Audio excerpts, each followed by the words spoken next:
Iya, dulu punya temen SMA tuh. Jadi dia punya pacar. Pacarnya itu eh, main dukun. Dia dikasih ilmu, dikasih jimat gitu sama dukunnya. Itu jimat ditaruh di motor. Halo, assalamualaikum warahmatullahi wabarakatuh. Ketemu lagi dengan gua Adi Satria. Hari ini gua kembali akan membawakan suatu cerita horor, di mana cerita ini dikirimkan kembali oleh narasumber yang mengirimkan lewat email di email gua. Ya, untuk itu lebih lengkapnya kita saksikan cerita ini. Jangan lupa like, komen, serta subscribe supaya saya lebih semangat dalam membacakan cerita-cerita horror story yang telah dikirimkan kepada saya. Selamat menyaksikan dan terima kasih.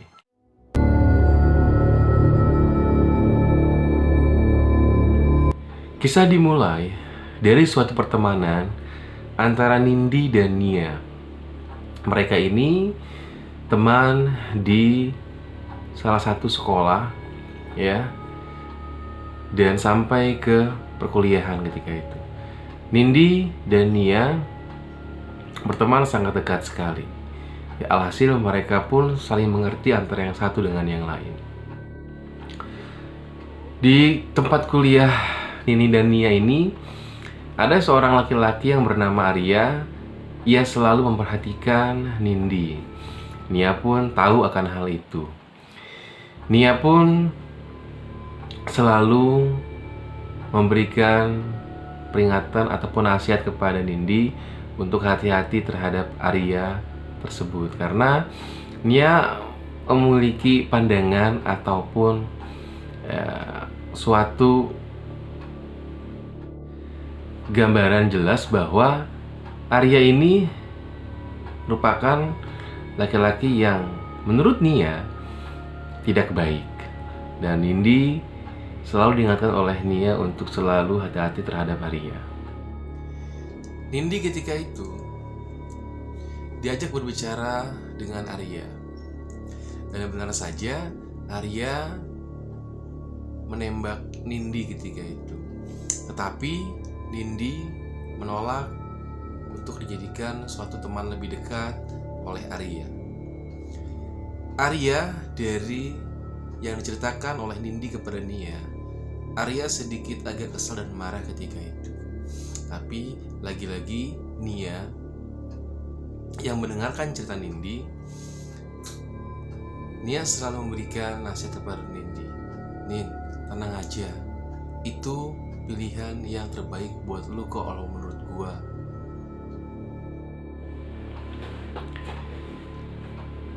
Di beberapa hari berselang, ada suatu teman Nindi dan Nia mengadakan kumpul-kumpul di rumahnya ketika itu sambil bakar-bakar. Nia kaget ketika itu, ketika Nindi yang biasanya selalu datang bersama Nia, ia menolak ketika diajak untuk dijemput oleh Nia. Alhasil Nia pun datang ke rumah Nindi atau ke rumah teman Nindi bersama teman yang lain. Sesampainya di sana, Nia kaget melihat Nindi sudah berada di sana dengan Arya. Nia berbicara dalam hatinya, "Hah? Bukannya kemarin Arya ditolak sama Nindi? Kenapa bisa ya? Kok mereka jalan bareng?" Nia penasaran ketika itu. Tapi ya sudahlah, Nia masih berpikir positif terhadap Arya dan Nindi ketika itu. Di pesta tersebut atau di acara kumpul-kumpul tersebut, Nia selalu memperhatikan gerak-gerik Arya dan Nindi. Arya seakan-akan memperhatikan juga gerak-gerik Nia ketika itu. Alhasil Arya pun dalam momen tersebut menghampiri Nia. Arya berbicara kepada Nia seperti ini, "Jangan usik kebahagiaan orang lain. Jangan terlalu banyak ikut campur urusan orang lain." Nia kaget. Apa sih maksudnya?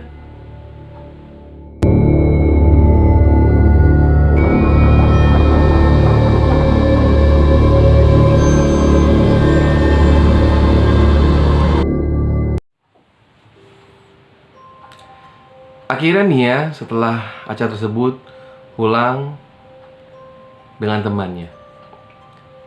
Setelah mengantarkan temannya pulang, Nia pun menuju rumahnya untuk beristirahat.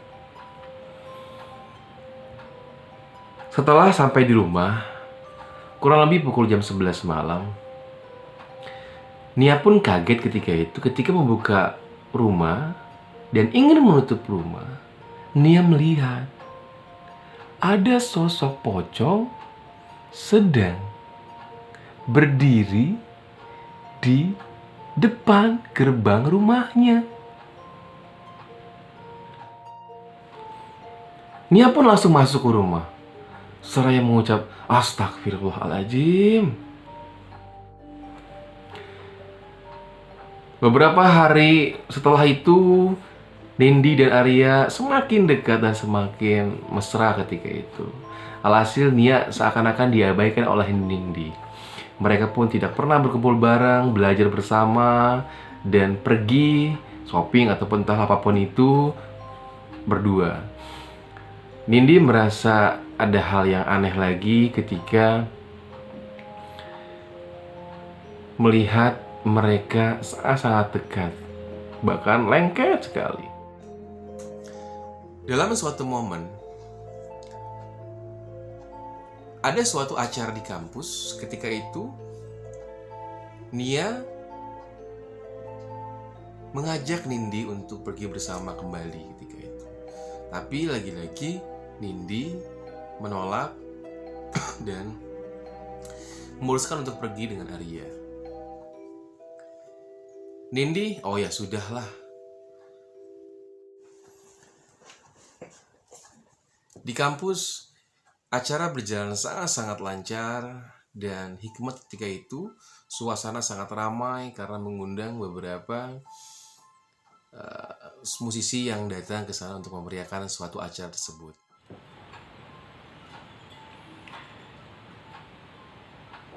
Dalam suatu momen juga di acara tersebut, Nia terus mengawasi Nindi dari jarak jauh. Karena Nindi selalu bersama Arya. Tapi Nia tuh penasaran gitu loh. Dari sekian ramai orang itu, ada yang menurut Nia, orang yang di belakang Arya itu tidak Nia kenal.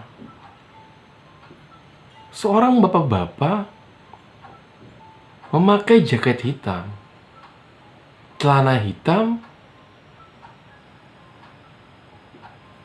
mukanya agak sedikit pucat, berdiri tepat di belakang Arya.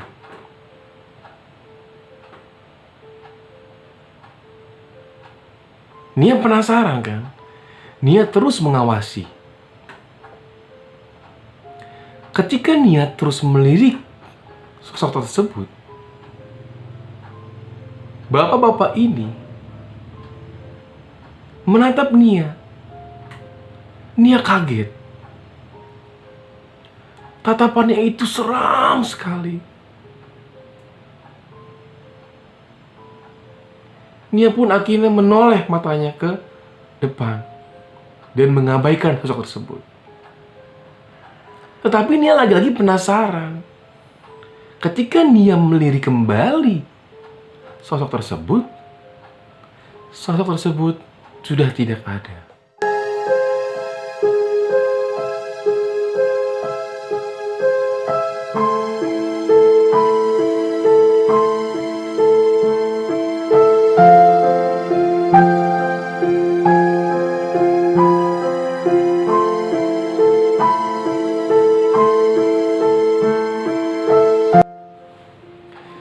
Nia pun akhirnya ingin ke kamar mandi, diantarkan oleh temannya. Tapi temannya ketika dalam mengantarkan Nia, ia bertemu dengan temannya dan akhirnya mereka berbincang-bincang dan Nia memutuskan untuk kamar mandi seorang diri. Itu kurang lebih menurut pengakuan Nia sekitar pukul jam 9 malam Nia kamar mandi kampus tersebut. Ketika Nia sedang cuci muka, Nia merasa agak sedikit merinding. Karena Nia merasa ada yang mengawasi Nia ketika itu. Nia kaget ketika Nia melihat ke salah satu WC di pojok. Ada sosok pocong sedang berdiri, dan itu bukan hanya satu, tapi 4 pocong dengan muka yang sangat-sangat hancur. Nia langsung lari terbirit-birit ketika itu.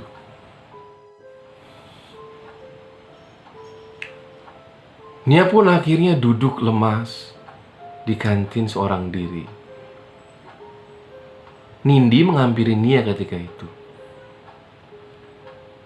"Ya, kenapa?"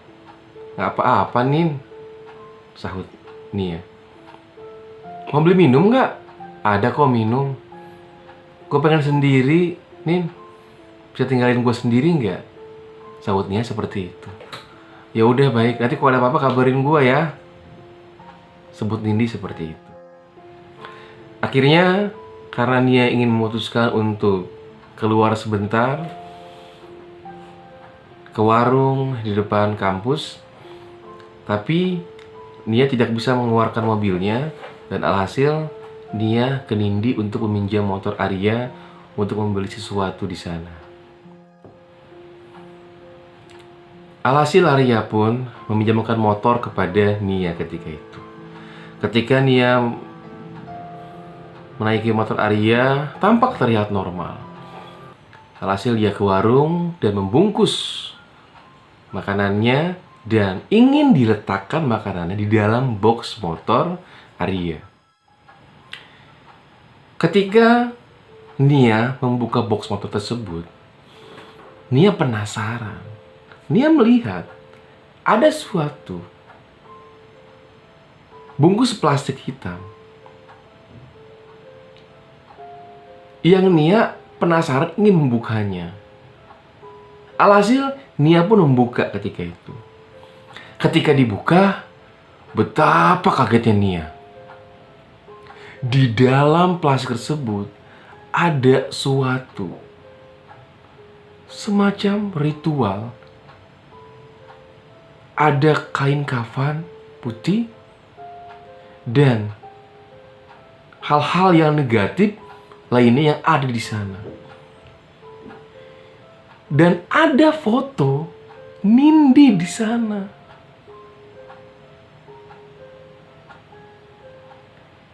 Nia lantas membuang bungkus tersebut ke dalam selokan. Tapi ditebar dibuangnya.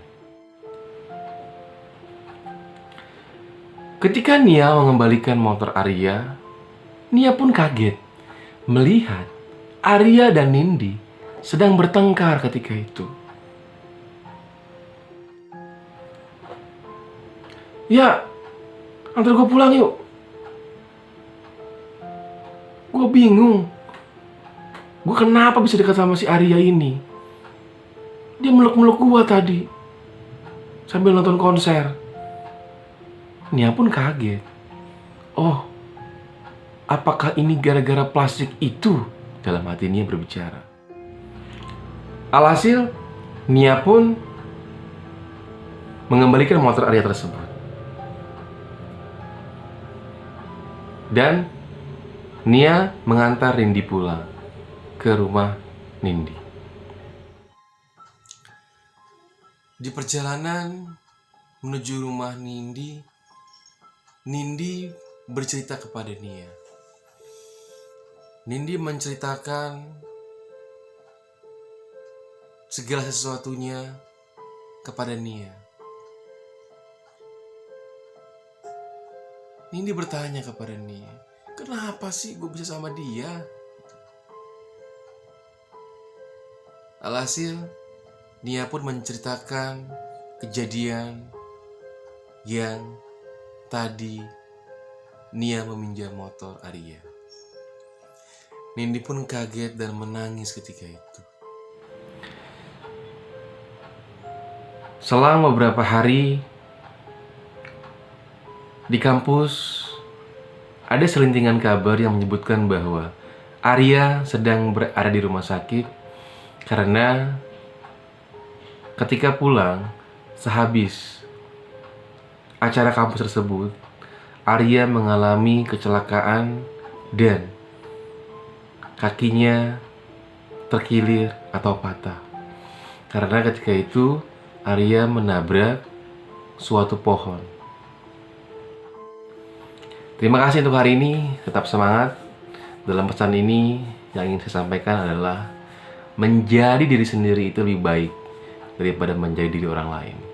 Segala suatu hal yang dipaksakan, endingnya pun akan tidak baik. Terima kasih, tetap semangat. Assalamualaikum warahmatullahi wabarakatuh.